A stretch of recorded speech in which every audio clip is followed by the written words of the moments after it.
बहुत समय पहले अमेज़न के जंगल में पिंकी चिड़िया अपनी माँ टुनटुनी चिड़िया के साथ रहती थी।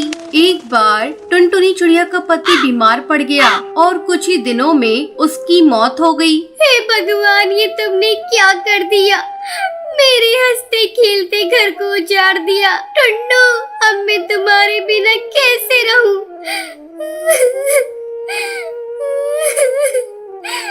इतना कहकर टुनटुनी चिड़िया विलाप करने लगी। पास में बैठी पिंकी चिड़िया भी रो रही थी। इसी तरह कई दिन बीत गए। उनके घर का सारा राशन भी खत्म हो गया था। तब हिम्मत करके टुनटुनी चिड़िया भोजन की तलाश में जाती है। जाने से पहले वो अपनी बेटी पिंकी चिड़िया को समझाती है। बेटा, तुम घर से बाहर मत निकलना। मैं शाम तक भोजन लेकर लौटूंगी। तब तक तुम घोंसले के अंदर ही रहना। ठीक है माँ, मैं नहीं निकलूंगी। टुनटुनी चिड़िया के जाते ही हरी ताई का बेटा मिट्ठू तोता टुनटुनी के घर आता है।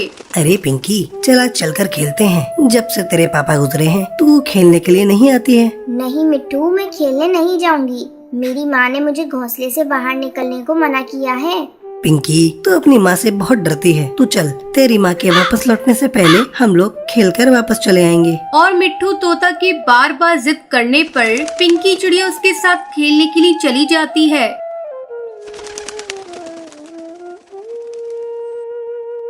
और अपनी माँ के घर वापस लौटने से पहले खेलकर अपने घोंसले में लौट आती है। शाम को, बेटा, आज तू घोंसले में अकेली थी। तुझे कोई परेशानी तो नहीं हुई?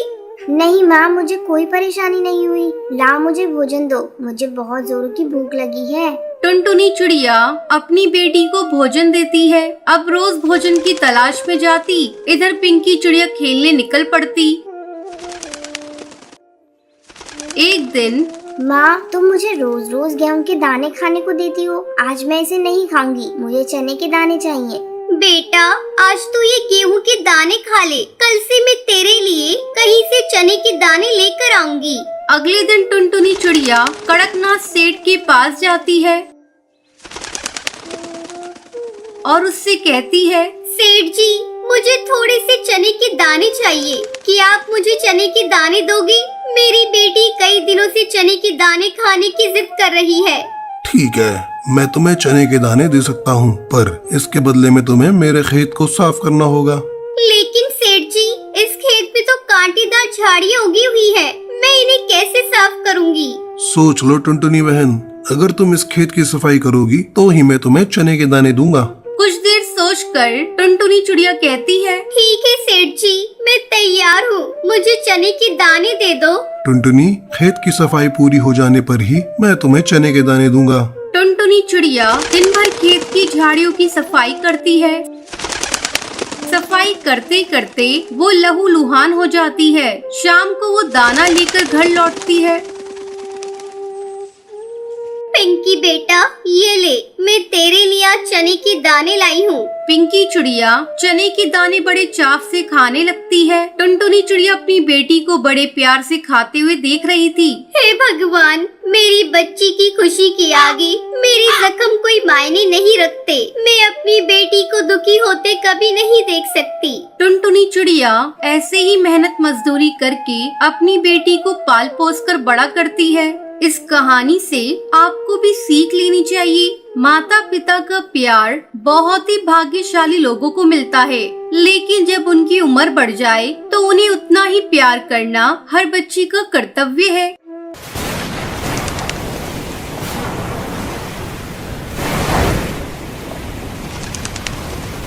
टुनटुनी अपने माँ बाप की इकलौती बेटी थी। उसके माँ बाप ने उसकी शादी बड़े ही धूमधाम से बंटी नाम के कबूतर से की थी। वो एक बहुत बड़ी कंपनी का मालिक था। टुनटुनी अपने ससुराल में बहुत खुश थी। अचानक एक दिन उसे खबर मिलती है कि बंटी की एक दुर्घटना में मौत हो चुकी है। बहू, किसका फोन है?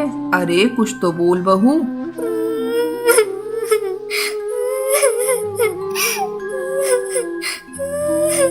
माँ जी, सब खत्म हो गया, सब बर्बाद हो गया। माँ जी, बंटी की तेज तूफान तूफान आने के कारण मौत हो गई माँ जी। बहू तुझे गलत जानकारी मिली है, कोई तुझसे मजाक कर रहा होगा। ला दे फोन, मैं बात करती हूँ। बबली अपनी बहू टुनटुनी के हाथ से फोन ले लेती है।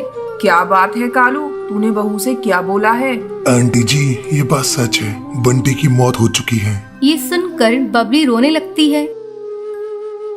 इसी तरह समय गुजरने लगता है। एक दिन बबली से मिलने उसकी बहन बेबो आती है। बहना, बंटी के बारे में सुनकर बहुत दुख हुआ। टुनटुनी बहू की अभी लंबी जिंदगी पड़ी हुई है, बंटी तो अब आ नहीं सकता। ऐसा कर तू बहू की दूसरी शादी कर दे। चाहती तो मैं भी यही हूँ बेबो, लेकिन मैं भी क्या करूँ, बहू तो तैयार ही नहीं हो रही है। जब जब मैं उससे दूसरी शादी की बात करती हूँ रोने लगती है। मैं क्या करूँ, मेरी समझ में कुछ भी नहीं आ रहा है। तू ही बहू को समझा।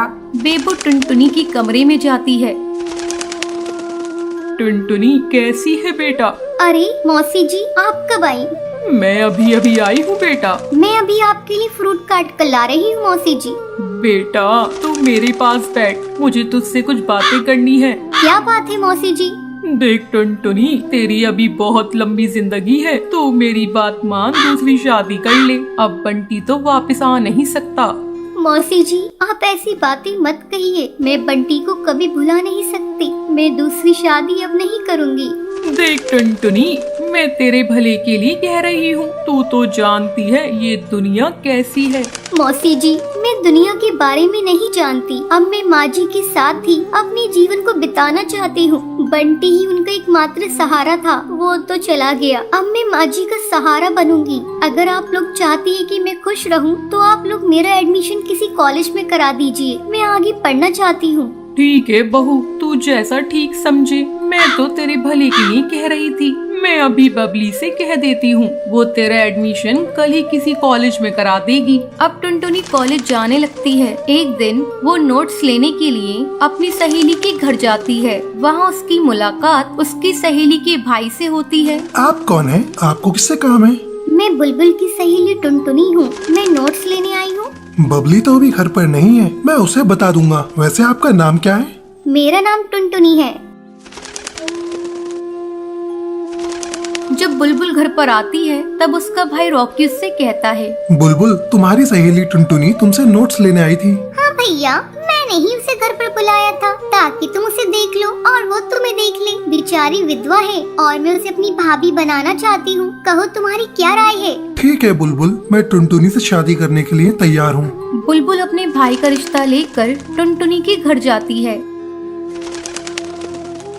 आंटी जी, मैं टुनटुनी को अपनी भाभी बनाना चाहती हूँ। मेरे माँ बाप तो बचपन में ही गुजर गए हैं, इसलिए मैं अपने भाई का रिश्ता लेकर आई हूँ। बेटा मैं भी यही चाहती हूँ, लेकिन टुनटुनी तो शादी के लिए तैयार ही नहीं है। बस आंटी जी, आप हाँ कह दीजिए, मैं टुनटुनी को मना लूंगी। बुलबुल टुनटुनी को शादी करने के लिए बहुत मनाती है। आखिरकार टुनटुनी शादी करने के लिए मान जाती है। और एक दिन धूमधाम से टुनटुनी और रॉकी की शादी हो जाती है। टुनटुनी अपने ससुराल जाकर खुशी खुशी रहने लगती है।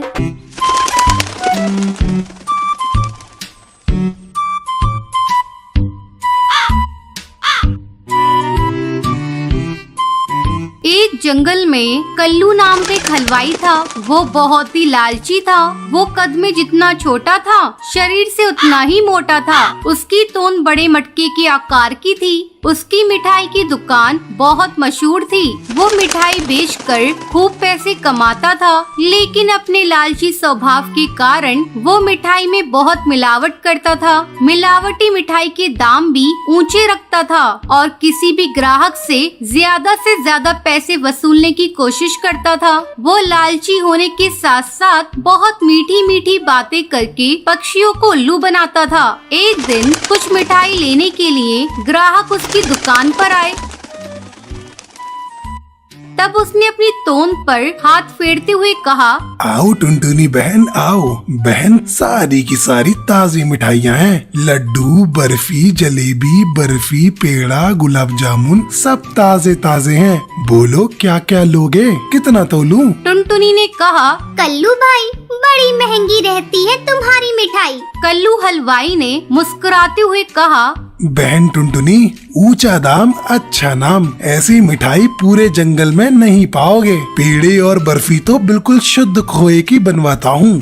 कल्लू भाई, ये पेड़ा तो आज का बना हुआ नहीं लगता है। कल्लू हलवाई ने टपाक से कहा। अजी टुनटुनी बहन, ये पेड़े अभी अभी ताजे बने हुए कारखाने से लाया हूँ। खुशबू से अंदाजा लगा लो मेरी बहन। इस प्रकार से वो अपनी बासी मिठाइयाँ भी बेच लेता था। कल्लू मिठाइयाँ बेचकर बहुत पैसे कमा रहा था, फिर भी उसके मन में और लालच आता गया। उसने एक दिन खोए के एक व्यापारी से संपर्क किया जो मिलावटी खोए का व्यापार करता था। हलवाई ने उससे मिलावटी खोया खरीदना शुरू किया। उसे मिलावटी खोया आधे से भी कम दाम में मिल जाता था और वो उससे मिठाई बनाकर बहुत पैसे कमाता था। इस प्रकार वो पक्षियों की सेहत और धन दोनों के साथ खिलवाड़ कर रहा था। कल्लू हलवाई की पत्नी ने एक दिन उसे टोका और कहा, आप ऐसा मत कीजिए, ये मिलावटी खोया आपके लिए बहुत बड़ी मुसीबत खड़ी कर सकता है। कल्लू ने गुस्से में आकर अपनी पत्नी से कहा, तू मेरे काम में टांग बतड़ा,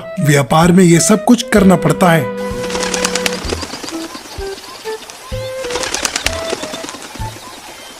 एक दिन बहुत सारे ग्राहकों ने कल्लू की दुकान से बहुत सारी मिठाइयाँ खरीदी।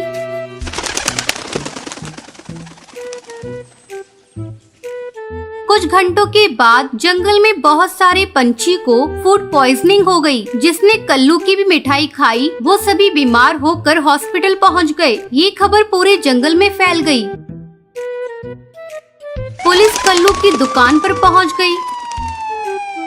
थानेदार ने कल्लू से कहा, कल्लू, तुम्हारी मिठाई खाकर बहुत से लोग बीमार हो गए, तुम्हें हमारे साथ थाने चलना होगा। मेरी मिठाइयों में कोई दोष नहीं है, गर्मी बहुत पड़ रही है, जंगल का मौसम खराब है, आप मेरी मिठाई खा के तो देखिए। कल्लू धीरे से बुदबुदाया, आप कहें तो घर के लिए 2-4 किलो तोल दूं? थानेदार ने अपने सिपाहियों से कहा, मिठाइयों के सैंपल लो, जांच के लिए भेजना है और कालू को थाने ले चलो। कल्लू गिड़गिड़ाता रहा, लेकिन उसकी एक न चली। उसके लालच ने उसे सलाखों के पीछे भेज दिया। जैसी करनी वैसी भरनी, लालच बुरी बला है।